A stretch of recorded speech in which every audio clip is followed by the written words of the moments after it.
প্রথমে তোমাদেরকে শুরুটা করতে হবে। হয়তো ভালো কোম্পানিতে যদি শুরু না করতে পারো, তুমি ভালো স্টুডেন্ট, ব্যাপারটা বুঝবে, তুমি ভালো স্টুডেন্ট, তোমার মধ্যে নলেজ আছে, কিন্তু ভালো কোম্পানিতে চাকরিটা পেলে না, প্রথম স্টার্টিং কোম্পানিতে তুমি চাকরিটা শুরু করার পরে ওইখান থেকে নিজেকে গ্রোথ করার সুযোগ পাবে। হ্যালো এভরিওয়ান, তোমাদের সকলকে ওয়েলকাম টু বাংলার ব্যাকবেঞ্চার ইউটিউব চ্যানেলে। তো আজকের ভিডিও টপিক হচ্ছে ডিপ্লোমা করার পরে বা পলিটেকনিক করার পরে চাকরি পাবো তো? মানে অনেকেরই কিন্তু এরকম কোশ্চেন থাকে মনে, যে সত্যি চাকরি পাবো তো? তো এরকমই একটা কমেন্ট করেছে একটা ভাই। তো আগে তোমাদেরকে কমেন্টটা পড়ে শোনাই, কেননা এরকম ডাউট কিন্তু অনেকের মনে আছে যে ডিপ্লোমা পড়ার পরে চাকরি পাবো তো। তাই বলছি ভিডিওটা শেষ অবধি দেখো, তাহলে কিন্তু তোমাদের অনেকটা বুঝতে সুবিধা হবে যে ডিপ্লোমা করার পরে বা পলিটেকনিক করার পরে কীভাবে একটা চাকরি পাবে বা চাকরি পাবে কি না। তাই বলছি ভিডিওটা শেষ অবধি দেখো। তার আগে আমি ভিডিও টপিকে আসার আগে আমি কমেন্টটা পড়ে শোনাই, ভাই কি কমেন্ট করেছে সেটা আগে পড়ে শোনাই। দাদা ভাই, আমি ডিপ্লোমা করে জব করতে চাই। দাদা ভাই, আমি যদি রামকৃষ্ণ মিশন শিল্পপীঠ বেলঘরিয়াতে মেকানিক্যাল নিয়ে পাস আউট হই, দাদা ভাই তারপরে কি আমি সত্যি জব পাবো? দাদা ভাই, আমি 2025-এ অ্যাডমিশন নেব। দাদা ভাই, ওই কলেজে নাকি সবাই জব পায় পাস আউট হওয়ার পর, এটা কি সত্যি? অ্যান্সার দিও দাদা ভাই। দেখো, তুমি কোশ্চেনটা করেছো, খুব ভালো কোশ্চেন করেছো। এবার ব্যাপারটা হচ্ছে যে তুমি যে কলেজটার নাম করেছো এখানে, সেটা হচ্ছে রামকৃষ্ণ মিশন শিল্পপীঠ বেলঘরিয়াতে। এই কলেজটা কিন্তু একটা খুব পছন্দের, আমার পার্সোনালি খুব পছন্দের একটা কলেজ। তোমরা যদি এই কলেজের সম্পর্কে না জেনে থাকো যে কলেজটা কেমন, আমি ডেসক্রিপশানে এর লিঙ্ক দিয়ে দিয়েছি, এই কলেজের ভিডিওর লিঙ্ক আমি দিয়ে দিয়েছি ডেসক্রিপশানে, দেখে নিও, তুমিও প্রেমে পড়ে যাবে এই কলেজটার। এত সুন্দর একটা কলেজ। তবে এই কলেজটা কিন্তু শুধু বয়েজদের জন্য। এবার চলে আসি তোমার কোশ্চেনে, যে এই কলেজে পড়ার পরে চাকরি পাবো? এই কলেজে তো সবাই চাকরি পায়, আমি কি চাকরি পাবো? আমি চাকরি করতে চাই। দেখো, শুধুমাত্র রামকৃষ্ণ মিশন এই কলেজের ওপরে ভিত্তি করে আমি অ্যান্সারটা দিচ্ছি না, আমি অ্যান্সারটা দিচ্ছি সব কলেজের ওপরে ভিত্তি করে। দেখো, প্রত্যেকটা কলেজ আমাদের ওয়েস্ট বেঙ্গলে টপ 10 যে কলেজগুলো আছে সেগুলো আশা করি তোমরা জানো। যদি না জেনে থাকো, ডেসক্রিপশানে লিঙ্ক দিয়ে দিচ্ছি, ওখান থেকে জেনে নিও যে টপ 10 কলেজগুলো কী কী। টপ 10 কলেজে কিন্তু কলেজ ক্যাম্পাসিং হয় এবং সেসব কলেজ থেকে খুব ভালো ক্যাম্পাসিং পাওয়া যায়। এবার যেসব কলেজ থেকে ক্যাম্পাসিং হয় না, মানে কলেজে কোম্পানি এসে ক্যাম্পাসিং করায় না, সেসব কলেজের স্টুডেন্টরাও কিন্তু চাকরি পায়। এবার ব্যাপারটা হচ্ছে, তুমি 2025 সালে ভর্তি হবে, বা তোমরা যারা এবছর ভর্তি হচ্ছ তাদের সকলের উদ্দেশ্যে আমি এটা বলতে চাইছি যে চাকরি পাবো তো, বা ভালো চাকরি পাবো তো, বা ভালো মাইনের চাকরি পাবো তো, এরকম ভাবনা চিন্তা নিয়ে তোমরা কিন্তু পলিটেকনিক কলেজে ভর্তি হতে চেও না। মানে ভর্তি হবে, কিন্তু এই ভাবনা চিন্তাটা নিও না যে আমি ভালো চাকরি পাবো বা ভালো মাইনের চাকরি পাবো। এরকম ভাবনা চিন্তা এখন থেকে করো না তোমরা। কেন বলছি, ডিটেলসে বলছি। দেখো, তোমার লাইফে নির্দিষ্ট একটা এম তোমাকে তৈরি করতে হবে, একটা নির্দিষ্ট লক্ষ্য তোমাকে তৈরি করতে হবে, যে আমি ডিপ্লোমা করার পরে পাস আউট করবো, এইখানে চাকরি পাবো, এই চাকরিটা করব, এটা আমার লক্ষ্য। কিন্তু সেই লক্ষ্যটা নিয়ে খুব টেনশন করলে কিন্তু চলবে না।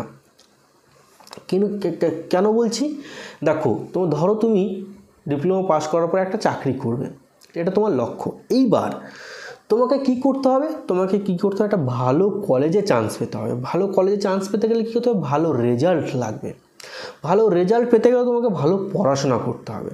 তাহলে প্রেজেন্ট কন্ডিশনে তোমাকে কি করতে হবে, ভালো পড়াশোনা করতে হবে। তুমি যদি পড়াশোনাটা ভালো করে করো, তাহলে কিন্তু তুমি ভালো কলেজে চান্স পাবে, এবং ভালো কলেজে চান্স পেলে ভালো একটা চাকরি পাবে। এটা হচ্ছে মেন ফ্যাক্ট। এইবার তোমাকে আমি আরেকটু ডিটেলসে ভেঙে বলি, শুধুমাত্র এই রামকৃষ্ণ মিশন না, প্রত্যেকটা কলেজের স্টুডেন্ট এবং প্রত্যেকটা ইন্ডিভিজুয়াল স্টুডেন্টের ক্ষেত্রে আমি এটা বলছি যে তোমরা প্রত্যেকে একটা লক্ষ্য তৈরি করো। ধরো, তোমার লক্ষ্যটা, আমি উদাহরণস্বরূপ বলছি, তোমার লক্ষ্যটা হচ্ছে একটা পাহাড়ের চূড়ায় ওঠা। তোমার লক্ষ্যটা হচ্ছে পাহাড়ের চূড়ায় ওঠা। তাহলে তোমার পাহাড়ের চূড়ায় ওঠা যদি লক্ষ্য হয়, তুমি কি পাহাড়ের চূড়ার দিকে তাকিয়ে হাঁটতে হাঁটতে যাবে? ওরকম কিন্তু করবে না, নর্মালি কিন্তু কেউ করে না ওরকম। তাহলে কীরকম করে, যে পাহাড়ে যখন হাঁটবে, তুমি যে সিঁড়ি বেয়ে হাঁটবে বা যেই জঙ্গল দিয়েই হাঁটো না কেন, প্রথমে তোমাকে কিন্তু প্রথম সিঁড়ির দিকে নজর রেখে তোমাকে হেঁটে হেঁটে হেঁটে হেঁটে পাহাড়ের চূড়ায় যেতে হবে। তোমার লক্ষ্য কিন্তু পাহাড়ের চূড়ায় যাওয়া। ঠিক তেমনই স্টুডেন্ট লাইফে তোমার লক্ষ্য কিন্তু একটা ভালো চাকরি পাওয়া, একটা ভালো ইঞ্জিনিয়ার হওয়া। তাহলে তোমাকে এই হেঁটে হেঁটে যাওয়ার যে প্রসেসটা, ভালো ইঞ্জিনিয়ার হওয়ার যে প্রসেসটা, সেটা হচ্ছে তোমাকে প্রেজেন্ট মানে বর্তমানটাকে নিয়ে তোমাকে ভাবতে হবে। বর্তমান নিয়ে কীভাবে, তুমি যে পজিশানে আছো এখন, যে ক্লাসে পড়ছো, সেই ক্লাসের পড়াটা কিন্তু ভালো করে পড়তে হবে ফার্স্ট অফ অল। তারপরে দেখো, তুমি হয়তো কলেজে ভর্তি হয়ে গেলে, কলেজে ভর্তি হওয়ার পরে ক্লাসে যে পড়াশোনাটা হবে, সেই পড়াটা তোমাকে ভালো করে করতে হবে। ভালো করে ক্লিয়ার কাট পড়াশোনা করতে হবে। কীরকমভাবে পড়াশোনা করতে হবে আমি আগের ভিডিওতে বলেছি, এই ভিডিওতে সংক্ষেপে বলে দিচ্ছি যে তুমি যেইটুকু পড়বে সেইটুকু সলিড পড়বে, প্র্যাকটিক্যাল সহ পড়বে, তাহলে কিন্তু তুমি কোনোদিনও ভুলবে না। এবং ভালো ইঞ্জিনিয়ার হতে গেলে প্র্যাকটিক্যালটা কিন্তু মাস্ট দরকার আছে। তাহলে তুমি ছোট ছোট করে নিজের ক্লাসের যে পড়াগুলো, সেই পড়াগুলো কিন্তু ভালো করে পড়লে একটা সময় কিন্তু তোমার লক্ষ্যে ইজিলি পৌঁছে যেতে পারবে, মানে ভালো ইঞ্জিনিয়ার হয়ে যেতে পারবে। এবং ভালো ইঞ্জিনিয়াররা কখনো বসে থাকে না, তারা ভালো মাইনের চাকরি পেয়ে যায়। ঠিক আছে, কলেজ ক্যাম্পাসিং না হলেও তাদের কিন্তু একটা মাধ্যমের হয়ে যায়। মানে কলেজে যেরকম ধরো, যে কলেজে ক্যাম্পাসিং হয় না, সে কলেজে ধরো সেন্ট্রাল ক্যাম্পাসিংয়ের আয়োজন করলো, বা কোনো কন্ট্রাক্ট, কোনো কী বলে ওটাকে, থার্ড পার্টির আন্ডারে, মানে কনসালটেন্সির আন্ডারে তুমি হয়তো পেয়ে গেলে একটা ক্যাম্পাসিং। এবার প্রথমে তোমাদেরকে শুরুটা করতে হবে। হয়তো ভালো কোম্পানিতে যদি শুরু না করতে পারো, তুমি ভালো স্টুডেন্ট, ব্যাপারটা বুঝবে, তুমি ভালো স্টুডেন্ট, তোমার মধ্যে নলেজ আছে, কিন্তু ভালো কোম্পানিতে চাকরিটা পেলে না, প্রথম স্টার্টিং কোম্পানিতে, তুমি চাকরিটা শুরু করার পরে ওইখান থেকে নিজেকে গ্রোথ করার সুযোগ পাবে। যদি তুমি ভালো স্টুডেন্ট হয়ে থাকো, ভালো নলেজ তোমার মধ্যে থেকে থাকে, পৃথিবীর কেউ তোমাকে আটকাতে পারবে না একটা ভালো পজিশান থেকে। যদি তোমার মধ্যে সত্যি স্কিল থাকে, নলেজ থাকে, তোমার মধ্যে যদি ট্যালেন্ট থাকে, তোমাকে কিন্তু কেউ আটকাতে পারবে না। আশা করি বুঝতে পেরেছো। তাই এখন থেকেই নিজের লক্ষ্যটা স্থির করো এবং গুটি গুটি পায়ে ছোট ছোট করে সেই লক্ষ্যের দিকে এগিয়ে যাও। ওই লক্ষ্যের দিকে তাকিয়ে দৌড়াতে গেলে কিন্তু হোঁচট খেয়ে পড়ে যাবে। তো ভালো কলেজে চান্স পেতে গেলে, ভালো চাকরি পেতে গেলে যে প্রসেসটা বললাম, সেই প্রসেসে এগিয়ে যাও, অবশ্যই তোমরা ভালো চাকরি পাবে। আর হ্যাঁ, যদি কোনো সাপোর্টের দরকার হয়, কোনো পার্সোনালি কন্ট্যাক্ট করার দরকার হয় আমার সঙ্গে, অবশ্যই কিন্তু পার্সোনালি কন্ট্যাক্ট করবে। ডেসক্রিপশানে আমি আমার কন্ট্যাক্ট ডিটেলস দিয়ে দিয়েছি। তো ভিডিওটা ভালো লাগলে একটা লাইক করে দিও। ভিডিওটা এখানেই শেষ করছি।